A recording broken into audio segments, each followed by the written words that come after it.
Hi, I'm Bill Hodges, and this is Spotlight on Government, and we're honored today to have one of the first television appearances of Phyllis Busansky, who is our new Supervisor of Elections.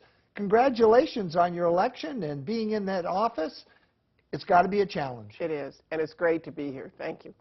We're so excited that you chose us to come and be with, and let's find out a little bit about Phyllis, if you don't mind. No, not at all, not at all. Phyllis, you've served in other elected offices. What offices were they?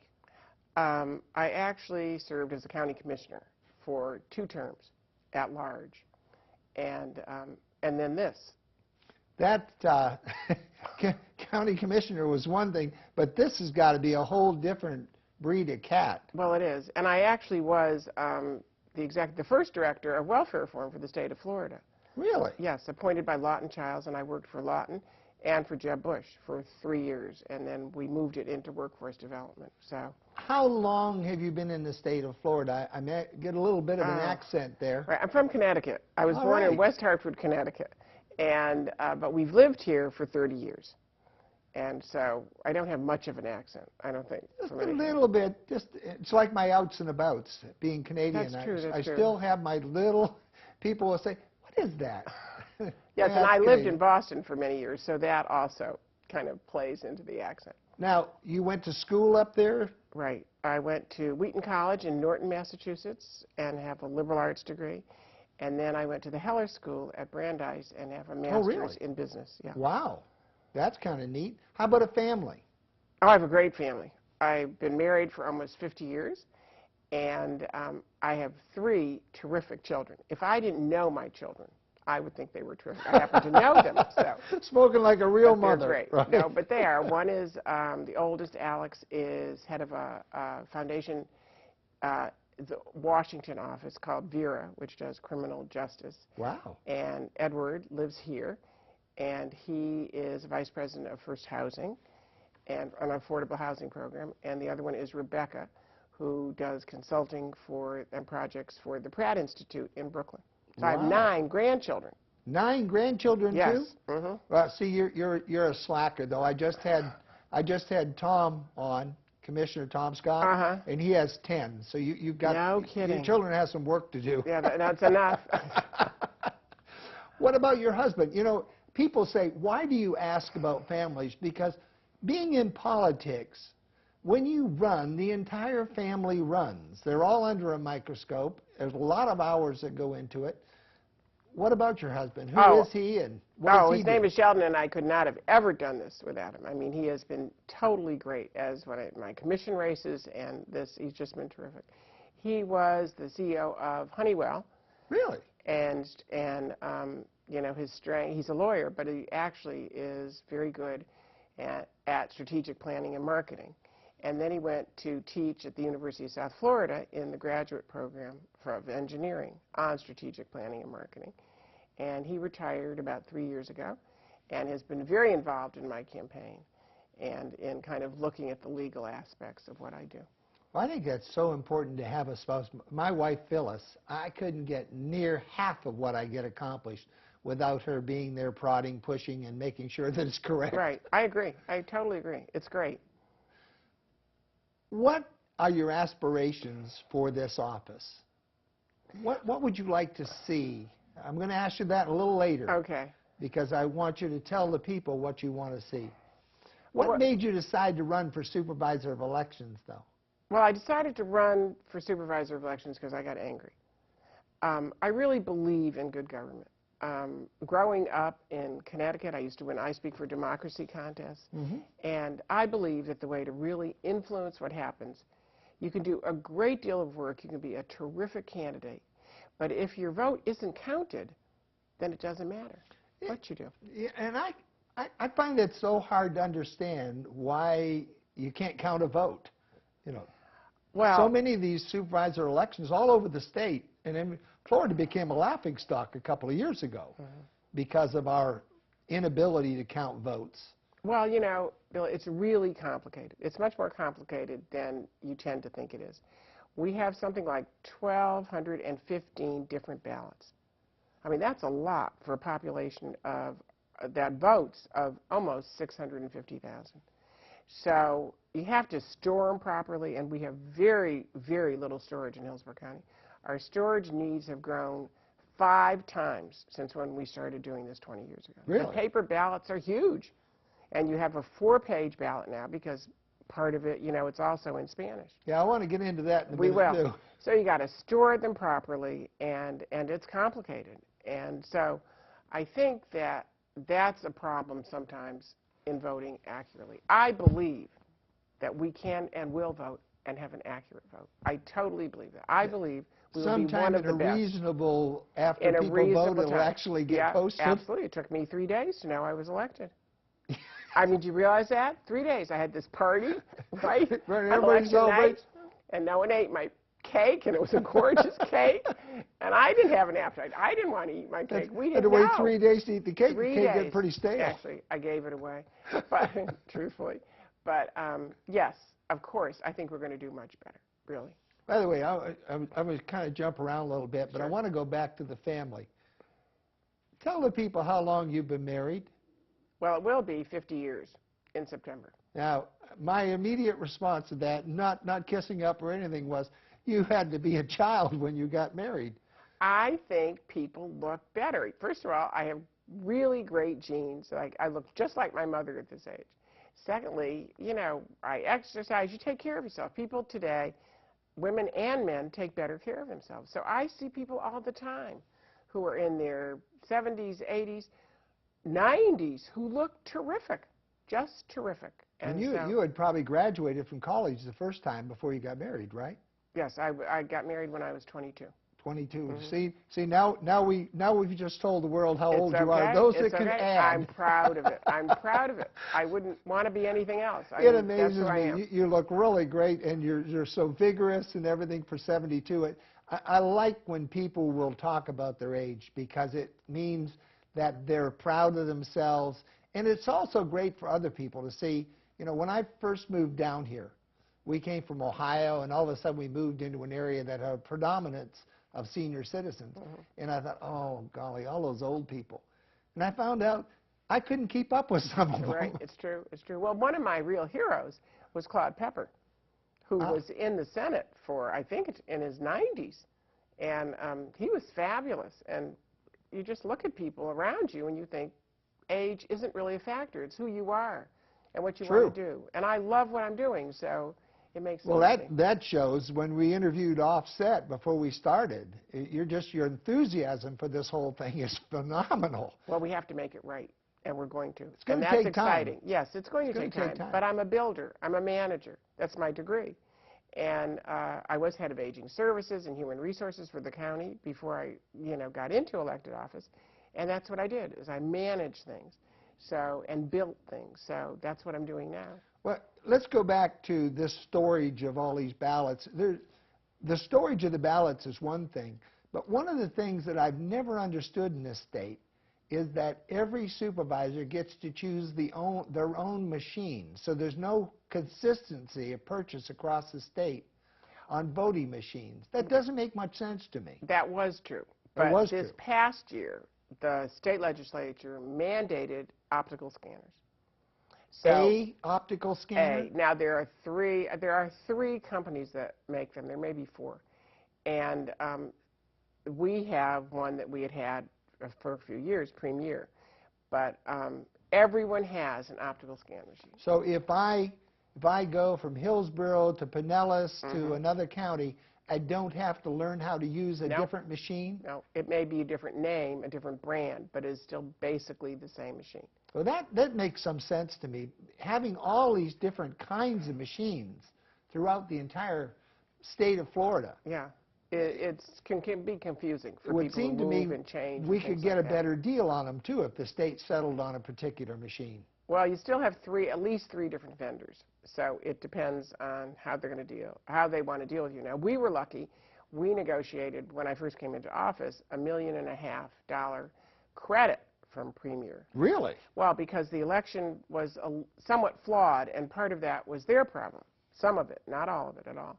And so the president came down to meet me And we sat down with lawyers and everything and said, look, you have some responsibility here. And they admitted they had some responsibility here, not a lot, but some, and they gave us this $1.5 million credit, Well, which was great. We saved yeah, the taxpayers' money just right off the bat. It's great for you, and it's great for them, because that shows that they at least have a public conscience. Right, and they do. At least with a lawyer sitting across from them. Right, right. All right. How long do ballots have to be stored? 22 months. 22 months? Months, if right. there's no Doesn't matter. argument Someone about may it? want to check. There may be something. That is just the federal law. Wow. 22 months. So that's why our warehouse is critical, you know, because you have to have enough space. Now, we have, I think at Hillsborough, we have like 47,000 square feet.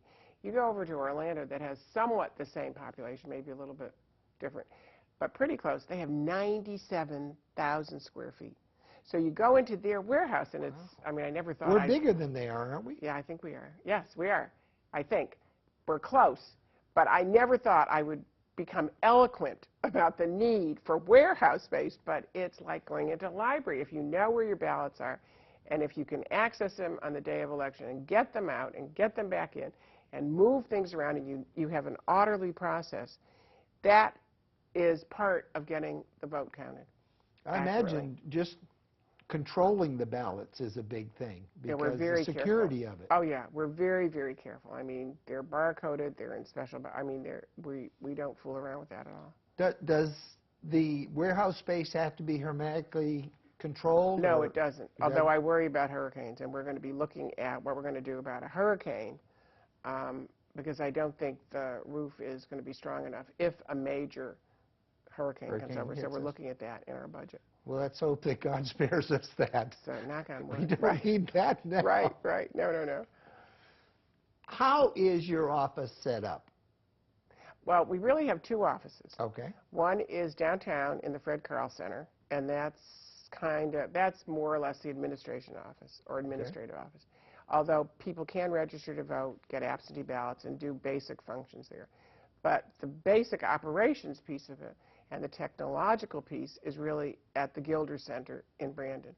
Now, it used to be called the Falkenberg Center because it's on Falkenberg Road. But the Gilder, it was named after Bob Gilder, who was a tremendous activist and really believed in good voting and good government. So we had a ceremony 2 years ago, 3 years ago, and named it the Gilder Center. So that's where the second part of the office is, where the machines are, where the warehouses are, and where people can also come in and register and vote. How many people are involved on a day-to-day basis with your office, and then what does it swell to once we get into an election cycle? Well, you know, you've done your homework. It is amazing. We have like 35, 36 people, right, year-round. It's like being in Iraq and having the surge, I think, often. I think it will be, because all of a sudden, 3 months before, you hire 4,000 people. They come in. 4,000 people? 4,000 people come in. It's amazing. Wow. Right. And these are all actually paid, correct? They are. They're paid for their it depends. They're paid for their poll workers. I mean, the poll workers, we just need them, and they are paid. Okay. There is a different kinds of functions within a poll, working at a poll, but they are all paid. Now, they're paid for poll working, for the election day and early voting. But then you have to hire people for telephone banks, and you have to train them. And you have to hire people for moving the ballot boxes out and in, and you have to drop site them into places. It's huge. It's just a huge, once it gets going, it ramps up, and then it's enormous, you know. Phyllis, how much before an election do you have to start doing this, or are you already doing it for the next election? Well, we're getting ready. I think it's about, because this is my first election, I know we're going to be starting in October. And I know we're recruiting poll workers. If anyone wants to be one, they should call the number on the screen? Absolutely. And say that they want to, and we'll be starting to look at that in October. But meanwhile, right now, we're looking at sites, because you have something over 350 precincts, so you need sites for each of, you know, these polls. And churches, that's a hard schools, thing. Churches, whatever. schools. Well, schools are hard to get because people go in and out, so they're not really open all day. We don't do many schools. libraries, that kind of thing. I noticed that several churches in Sun City are used. Right, there are churches, yeah. And for early voting, you have them basically only in libraries. Boy, I like that early voting. Let's talk about that for just a second. I want to jump around again because Sure. early voting is something that's very near and dear to my heart. But let's keep off that for a second and go back to the people who call. People who want to work at the polls or be a part of this should now call your office. And they can leave their name, address, and phone number and say, I'd like to get involved in the polls, right, and working at the polls. Or Is there a lot of training that goes with it? Well, at least a day. And we're going to do a lot of it on the website. I mean, we're redoing the whole training module because it's very important that our poll workers know, and we've had some great ones, but it's changed, and it's very important that everyone be on the same page. And the clerks have a tremendous responsibility. There's a clerk, an assistant clerk, you know, a technician in that, but they have a tremendous responsibility. And so the training is going to be longer, I think. It was 2 or 3 hours. I think it's going to be at least 4 or 5 or 6 hours. Also, how are they paid? How are they paid? How are they paid? Somebody talked about being paid the same day, and that seemed to me to be very inefficient. Well, actually, it can't. We are now doing it. We're doing it. We immediately, when I took office, took our finances and moved them back to the clerk of the circuit court. And they can pay them the day they work if we think it's appropriate. And it isn't really that inefficient. I don't think it's that efficient either. We're going to take a look at it and see if that's really necessary. It would be easier to mail out checks than have all these checks going out all over the county. Right. And then you can be more accountable. You can hold people. Because they are very accountable people, the people who do this. But I think it might be better to mail them out. It's a question of 2 weeks. The difference is 2 to 3 weeks. We can do them. If we, our office, get them to the clerk, it can be done in 2 or 3 weeks. And so it's the responsibility of our office to do that. I don't think that's an unreasonable thing. I'm sure there are people saying, I want my money today. Yeah, but I'll tell you, come on, folks. It costs money to do that. Right. And in this austerity mode that we're in, we've got to watch every penny, don't you believe? I believe, but there are some people, Bill, who haven't picked up their checks. Really? Yeah, not a lot. Those are the true volunteers. Those are, and we have a lot of true volunteers. I mean, people are wonderful about volunteering. And so when we ask for 4,000 people to volunteer, I think we'll get them. Let's talk about early voting. Okay. I love the idea of early voting. I think having a period of time that one can go in and vote over just a single day is so much more intelligent than saying everybody has to line up on one day. I totally agree with you. I think it's terrific. And I actually don't believe we have a voting day anymore. In Hillsborough County, I believe 51% of the people who voted voted early voting or by mail, absentee. And I believe we have voting weeks and they're voting days, and I think there are 10 or 12 days. I don't know what the legislature is going to do this year. And those are just voting days. If you're a candidate, you got to get ready. I mean, you've got to do your ads and your grassroots stuff by the first day that early voting or voting starts, and then it goes through. I think it's excellent. I really like it. I don't believe, since I started voting, that I've ever missed an election that I had an opportunity to vote. So I take voting very, very seriously. And quite honestly, with my travel schedule, with the training that I do for corporations, and I'm never sure where my consulting schedule will take me, for the last several years, I've got an absentee ballot. Because I just wasn't absolutely sure that on that day I could be there. Now, early voting gives me some window, it gives me a little flexibility. It does, and I think it's great. And look at the number of people who voted either that way. The majority have voted early voting, and then there are vote by mail. But I think it's terrific. I think it's a great convenience, and I think it opens up. And that's one of the goals of our office, is to kind of keep opening up the election process. Get to make people it accessible. to vote. Right. Yeah. We want people to vote. Some people say, well, they don't care enough to vote, shouldn't be voting. But, you know, this way this country is set up is that everybody gets to vote, no matter how silly I may think they are, right, and or how much I disagree with them. They have a right to express that opinion. They do. And the fact of the matter is, these positions that people are voting for are critical. I mean, look at county commissioner, local government.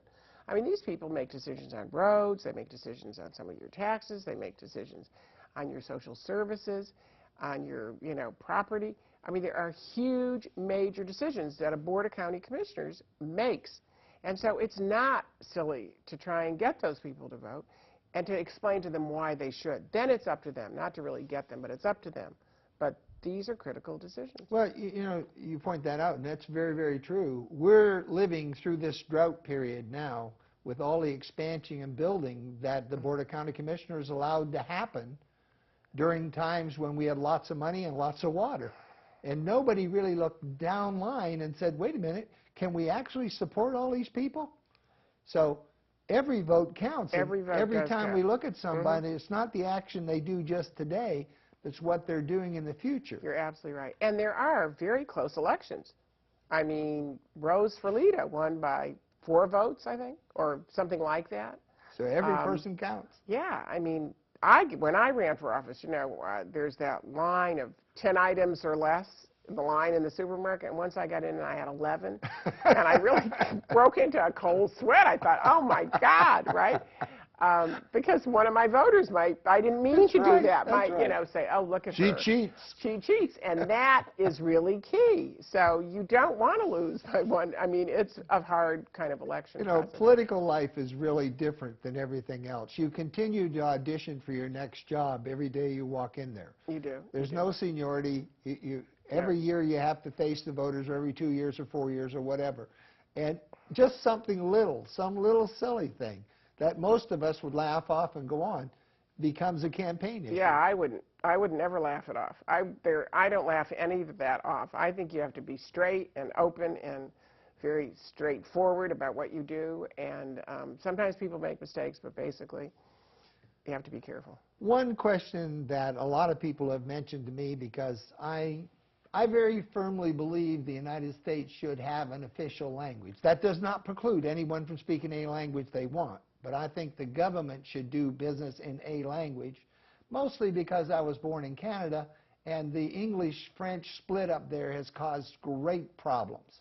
And I don't want to see that happen in this country. I remember in the Bible where if God wanted to confuse us, he had the Tower of Babel, and everybody spoke different languages and couldn't continue the building of it. And we need a language. But I go down to vote, and you mentioned going from 2 pages to 4. But part of that is because we have to print it in Spanish too. Is there a requirement for printing a ballot in the United States in a foreign language? Yes, there is. Actually, and it comes under the Voting Acts, the Voting Act rights. And there's a tipping point, a percentage of your population. If a percentage cannot or is not going to be speaking English necessarily, or reading English, then you are required to have the ballot made available. In Hillsborough, it's Spanish. In Miami-Dade, they've got 4 or 5 different languages. I mean, I haven't looked into how long that ballot is, but there are a lot of, there are 2 or 3 Asian ballots that, names that are put up. And so I think it's okay. I mean, some people speak English and can't read that much, although the naturalization process requires some of that. So if that helps people make the choice, to go vote or not? God go with them. Let them make the choice and vote, right? Well, like I say, and don't write me. There's going to be some Spanish. I have nothing against the Spanish language. I am learning it. I love it. I think it's a beautiful language. But I think we need one language in the United States in which to do government business. Now, companies that want to put up their bulletins or ads in something else, that's just fine with me. I got no problem. But I think we do have one language to do government business. I actually do. Well, this is the people's business, which is how they vote and how they understand who they're voting for. Okay. I guess that's the distinction I would make. Okay. Let's take just a minute. And I would like you, as supervisor of elections, you're just starting into this job. I'd like you to talk to the people and tell them what your vision is for this year, for next year, and while you're in office. Well, I think my vision is why I ran, because I wanted to make sure that the votes were accurate, that the counting of the votes, that they were counted accurately, that every single vote counted, whether it be by mail, whether it be early voting, or on the day of voting.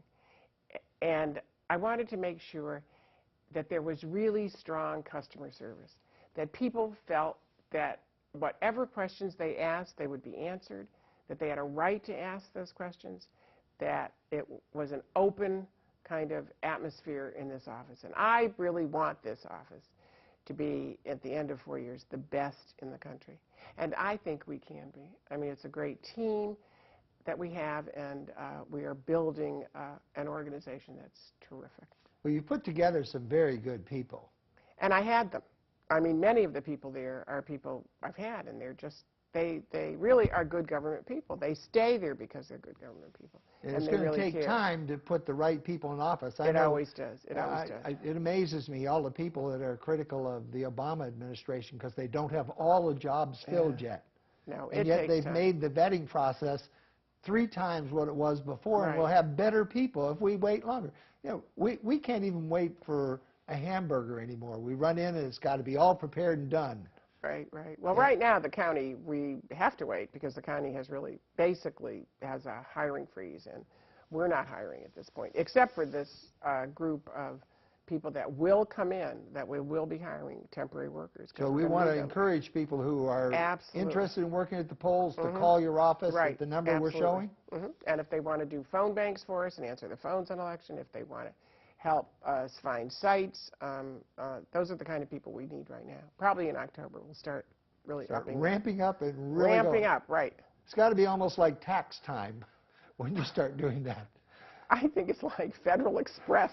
You got one vote is a package, right? And you got to get it, you got to understand it, you got to safeguard it, and you got to get it to the right person. Phyllis, and that's 653,000. We've run out of time. Okay. I hate to cut you off. That's okay. I'm Bill Hodges. This is Spotlight on Government with Phyllis Busansky, the supervisor of elections. You're unique, you're special, you're great. Tell yourself so often because you are, you know. And we'll see you on the next Spotlight on Government. Again, Phyllis, thank you for being here with us. We appreciate it. Thank you. It's been a pleasure.